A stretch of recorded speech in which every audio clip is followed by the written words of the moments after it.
For years, I've said to use render in place when using the magic mask, especially when you're using magic mask from the color page. Because once you start applying effects, it will usually drop the mask and you'll have to retrack it all over again. In the DaVinci Resolve 21 beta, if you hit this little 3-dot menu here, there's an option now for render in place. This on top of some other features they introduced, I think, in the background with the AI rendering.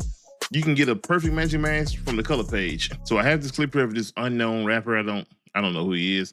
I'm just gonna select him right quick. If you need help with your selection to make sure everything's being selected that you want, just go down here and turn on the mask overlay. So basically everything that's red is what has been selected. So now I'm gonna track this in real time. So I'm tracking back and forward. As you can see there, it's tracking to the end of the clip. Now it's tracking to the beginning of the clip. And this is 10 times faster than what it would do if I was in Fusion. So now that my clip is tracked, I can go down here and I can refine the edges. So I can go to grow, I can turn up the blur radius. You see the mask gets a little bigger around the subject. If I change this back to shrink, I can shrink back down. I can alter the mask by smoothing out the edges, turn up the blur radius to try to basically want to try to make it smooth as possible.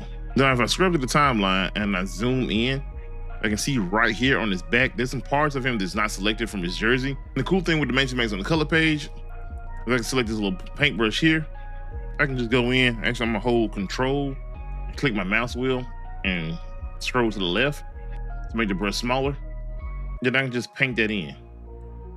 This is an adjustment you can make frame by frame. So when I hit the arrow key, go over, I can paint it in again. This will allow me to add in or take away anything I want from my selection. Just say, for instance, this wall here was selected for whatever reason. If I change the paintbrush to minus, or if I hold the Alt key, I can then paint that out. Now I'm going to go here to the node flow, right click, and then select add alpha point. Then I go back down here to this 3-dot menu. So right here, we have the option to render magic mask in place. So I'm gonna select that and just gonna create a quick render. Now the render itself is just a alpha matte. So if you look at the thumbnail here, you can see it is a black and white alpha matte. So basically everything is black is completely transparent and everything is white will be opaque. Since this is housing all the data for the magic mask, when you apply effects to this clip now, you won't lose your track. So right now what I'm gonna do is connect the alpha channel to the alpha output. In order to actually see the mask apply, you have to turn off the overlay channel. Now, once you've done the render in place, if you see any mistakes with the mask, you basically have to redo it again. So I can go through here now and select this and just hit delete. Go back to my clip, go back to magic mask. So then I'll basically have to restart the tracking process.